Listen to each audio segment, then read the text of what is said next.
guys, my name is Mercy Bandoy and welcome to another episode of my OFW journey.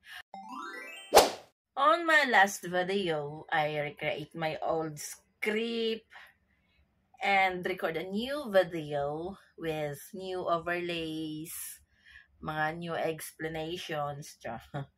And the old overlays that I used was the first year of the construction of my house. And the second overlay that I use, the raw materials that I use is the update of the construction of my house since 2022 until now. O, di ba ang tagal?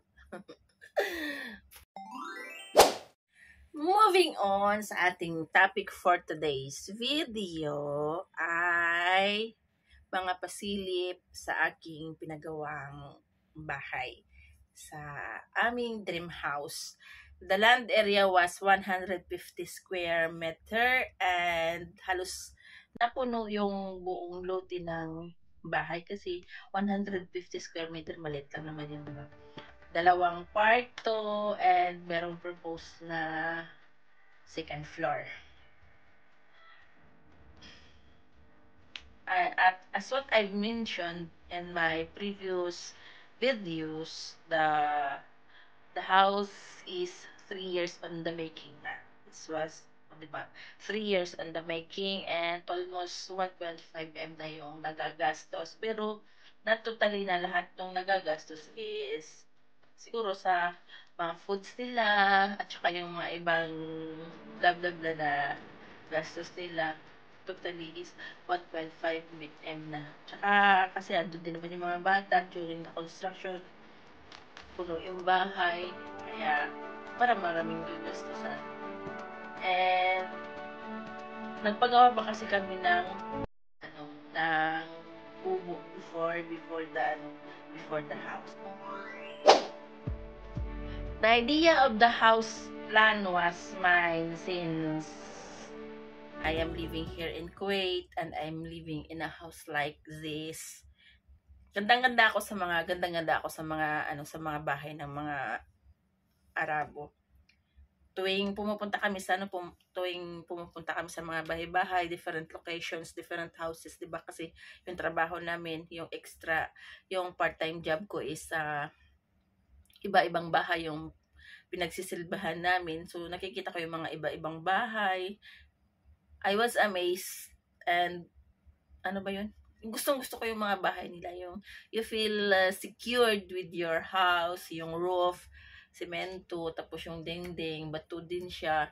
Unlike yung bahay namin noon na pag umuulan, dinig na dinig mo yung ulan. Eto, pag ganito, pagising mo sa umaga, ay, umulan pala. At saka yung bahay namin noon, it was made of coconut leaves, coconut slabs. Kung merong totoong aswang, pwedeng ipasok ng aswang yung kamay niya doon sa dingding ng bahay namin noon dahil yung dahon lang na yung it was not coconut, it was amakan, yung pinagtagpi-tagpi ng mga dahon, yung pinaganyan-ganyan ng mga dahon. Ano ba yun? It was amakan. So, pwedeng ipasok ng aswang yung kamay niya sa loob ng dingding namin. Pwede kang kunin ka dun sa loob. I make the sketch for the house and Engineer Fobar make the house planning siya. Ang gumawa ng house planning and siya rin ang nag-asikaso ng building permit and I spent 25,000 for the building permit. And because of the delay of the building permit, nagpagawa muna kami ng mini house ng kubo doon sa lote kasi para may matirhan ang anak ko during the construction of the house. So, the mini kubo also cost siguro mga almost 50K din siya. It's a one room kubo, tapos double walled double wall. Yung wall niya sa labas is African, and sa loob is meron siyang plyboard and may kisame din siya. So the cost is the 50k din siya almost. Kasi and halos ayaw na ang bitawan ng anak ko yung kubo kasi maganda din naman yung pagkakagawa ng kubo. Kahit na pwede nang tirahan yung malaking bahay, doon pa rin siya ngayon nakatira sa sa maliit na, sa maliit na kubo.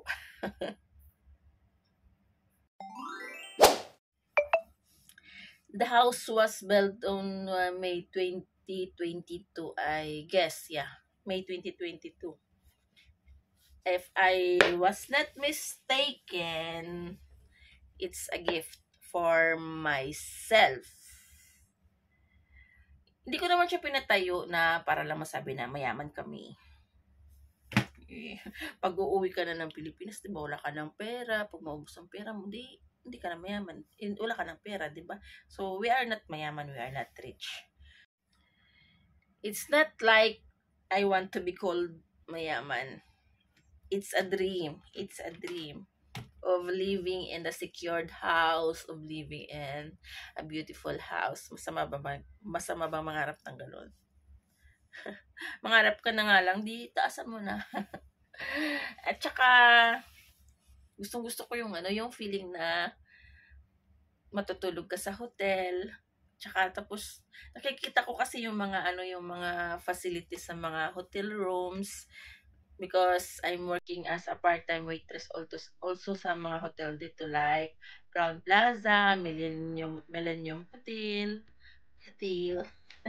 Millennium Hotel, and Sheraton, like that. So whenever I go in the rooms, maghahatid ng mga gamit ng mga madam, nakikita ko yun kung anong itsura ng loob ng mga rooms, yung mga bathrooms.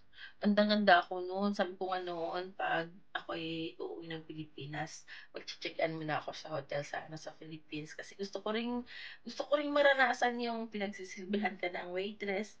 Mag-knock-knock man. Ganon. Room service, diba? So, yun. Kaya, naisip ko na kung magpapagawa lang din ako ng bahay, syempre, it was really a pangarap, sabi ko noon. One day, titira talaga ako sa bahay na kagaya nitong mga rooms na ito. Actually, here, pwede ko namang gawin, di ba? Pwede ko namang i-decorate yung room ko like what I see in that hotels. Kaya lang sayang yung perang i-invest mo sa rooms. Sayang yung mga gamit na bibilhin mo, tapos hindi mo rin naman maiuwi sa Philippines, di ba? Kagaya ng Love Life. Char, paano napasok yun doon? Sayang ang effort. Sayang effort na papagandahin mo yung room mo. Tama na yung may matulugan ka, malinis. Tama na yon. Doon ka na todo effort na talaga na pagandahin yung room, pagandahin yung bahay, pag yung sa'yo na, yung sariling bahay mo na. Diba? Oh, agree ka? Oh, you are not agree. Bahala ka. As for the moment, almost done na talaga siya. Tapos na yung mga tiles, tapos na rin ang bathroom. Tapos na yung bathroom, guys. Ang ganda. Naikabit na lahat ng mga ilaw sa mga rooms. May wall paintings na siya. And ang kulang na lang is yung kusina inside and kusina outside. And then yung hagdan papunta sa taas at saka yung bakod. Oh, malapit na talaga siya. Kunting kembot na lang. Ang kontraktor ng bahay ay ang aking brother na si Minardo Bernardo. Kung gusto niyo magpagawa sa kanya para sa mga taga-Takurong City, please contact my brother, Minardo Bernardo. Yung talent niya, yung skill niya, and may money. ay nakagawa ng isang magandang bahay. Oh, 'di ba? It's a pride for the family. Kahit na mahirap kami, kahit na hindi kami nakapagtapos ng pag-aaral, pero naisa sa katuparan pa rin yung mga pangarap. Kaya kung ikaw, meron kang pangarap, huwag mong bitawan. Kasi kung mangangarap ka lang din at mangangarap ka lang ng mangangarap at gagawin mo lang talaga siyang pangarap, walang mangyayari sa'yo. Kailangan pagtrabahuan mo rin siya, sipag, tiyaga, and save money. Pahalagahan mo yung bawat sentimong kinikita mo. Kung gaano kahirap yung pagkita mo ng pera, is ganun din kahirap. Mas taasan mo pa yung pagpapahalaga mo sa perang kinikita mo. Tama ba yun? Basta, intindihin mo na lang. Ay ipapakita ko sa inyo. I will show you the full itsura ng aming bahay. For now, yung mga pasilip-silip lang konti ng kung anong itsura ng bahay ang aking ipapakita dito sa aking video for today. So, thank you so much. And before I forget, meron na namang bagong blessings na parating sa aming pamilya. Kids is a blessing. For me, kids is a blessing. Meron na kami yung paparating na Agosto. O, diba? Alam nyo, ang mga bata, kung sino sila pagdating ng araw, when they grow up, who are they when they grow up, is dahil yon is depend on how you raise them, kung anong mga itinuturo mo sa kanila. Me, I'm not a good woman, pero for ipangangalandakan ko talaga na I'm a good mom.